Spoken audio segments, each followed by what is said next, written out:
Assalamualaikum warahmatullahi wabarakatuh. Perkenalkan, nama saya Asep Nur Hidayat. Nomor pokok mahasiswa saya yaitu F1B 2000401. Saya dari kampus Universitas Subang, Fakultas Agribisnis dan Rekayasa Pertanian. Saya ingin menjelaskan poin-poin utama dalam buku pendidikan Pancasila untuk pendidikan tinggi karya Dr. Ujang Carda SHMHMIP. Kita langsung saja ke penjelasannya.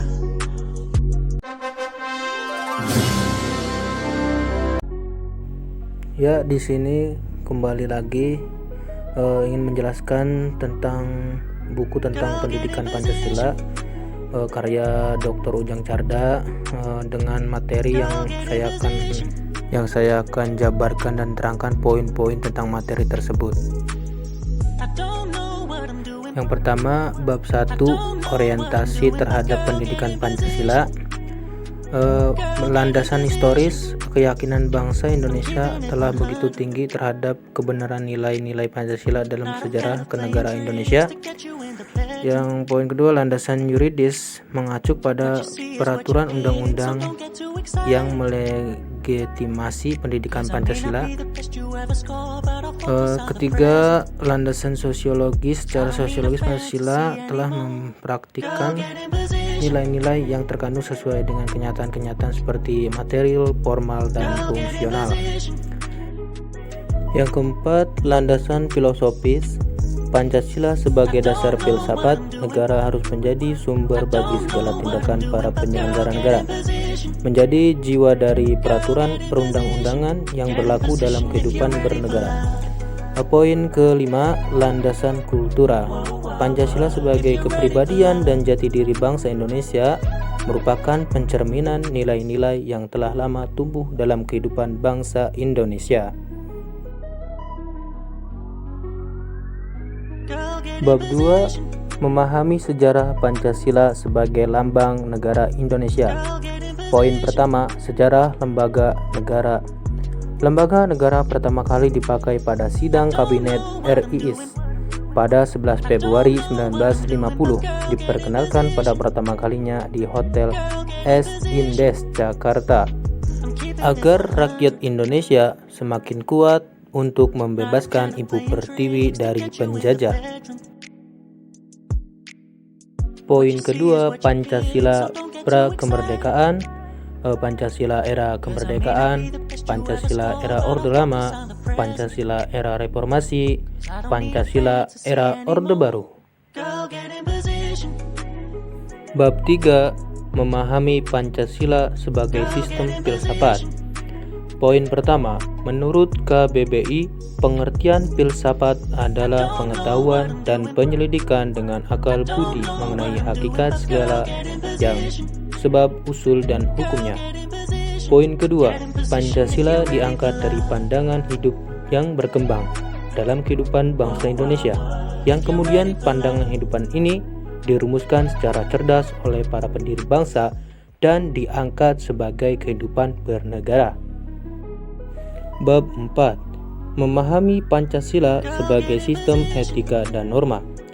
Dalam hubungannya dengan pengertian ini, maka Pancasila tergolong nilai kerohanian yang di dalamnya terkandung nilai-nilai secara lengkap dan harmonis, baik material, vital, estetis, etis, maupun nilai religius.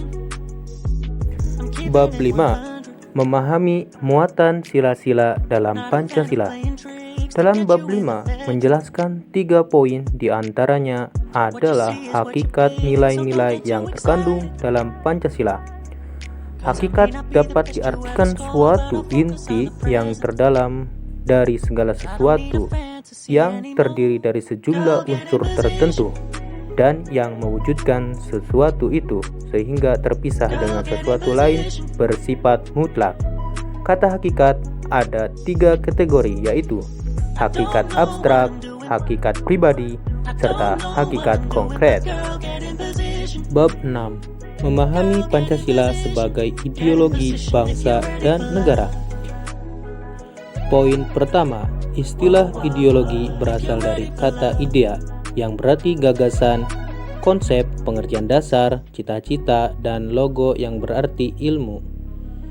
Poin kedua, bab 6 juga menjelaskan secara rinci beberapa poin seperti makna ideologi Indonesia, kemudian perbandingan ideologi Pancasila dengan ideologi lain, dan yang terakhir membahas mengenai kedudukan Pancasila dan fungsi Pancasila dalam tata kehidupan bangsa Indonesia. Bab 7, perkembangan demokrasi di Indonesia. Poin pertama, konsep demokrasi semula lahir dari pemikiran mengenai hubungan negara dan hukum Yunani kuno, kemudian dipraktikkan dalam kehidupan bernegara antara abad 6 sampai dengan 13 sebelum Masehi. Poin kedua, pada waktu itu dilihat dari pelaksanaannya, demokrasi dipraktikkan bersifat langsung. Artinya, hak rakyat untuk membuat keputusan politik dijalankan secara langsung oleh warga negara yang bertindak berdasarkan prosedur mayoritas. Poin ketiga, bab 7 juga membahas mengenai beberapa pemahaman perkembangan demokrasi di Indonesia dari waktu seperti masa parlementer, masa demokrasi terpimpin, dan masa demokrasi Pancasila Orde Baru. Bab 8, memahami hak dan kewajiban asasi manusia dalam Pancasila. Poin pertama, istilah hak asasi manusia diperkenalkan pertama kali oleh Roosevelt yang dirumuskan pada tahun 1948 sebagai hak pengganti right of man. Hak asasi manusia merupakan hak yang dimiliki oleh manusia sejak lahir yang akan dibawa sampai kehidupan bermasyarakat.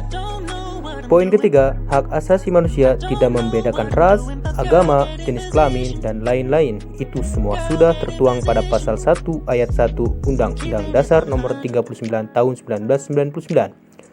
Poin ketiga, selanjutnya, bab 8 juga membahas mengenai hak asasi manusia yang secara langsung berkaitan dengan sila-sila Pancasila.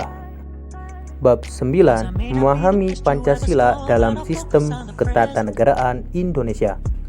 Poin pertama, Pancasila dalam konteks ketatanegaraan Indonesia maksudnya adalah kedudukan Pancasila merupakan sumber nilai dan norma dalam setiap aspek penyelenggaraan pemerintahan di Indonesia, baik itu dalam skala daerah maupun pusat. Poin ketiga, selain itu kedudukannya juga sebagai sumber tata tertib hukum di Indonesia, sehingga Pancasila merupakan sumber nilai, norma, dan kaidah baik moral maupun hukum secara tertulis dan tidak tertulis, sehingga terciptanya sistem ketatanegaraan Indonesia yang terstruktur dan demokrasi, sehingga diharapkan agar kehidupan masyarakat lebih terjamin.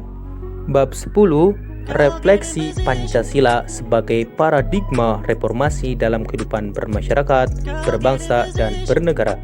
Poin pertama, pengertian paradigma menurut Oxford English Dictionary, paradigma adalah contoh atau pola.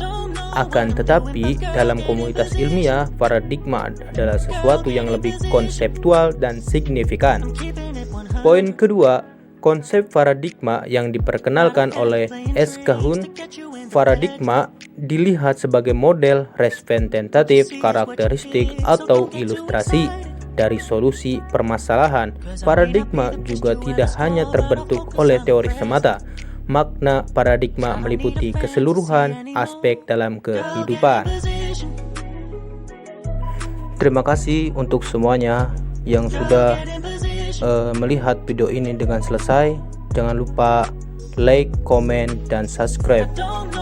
Terima kasih juga, walaupun videonya sedikit tapi mudah-mudahan bisa mengenai dan bisa dimengerti. Terima kasih. Kurang lebihnya saya mohon dimaafkan. Wallahumma fiq ila aqwamit thoriq. Wassalamualaikum warahmatullahi wabarakatuh.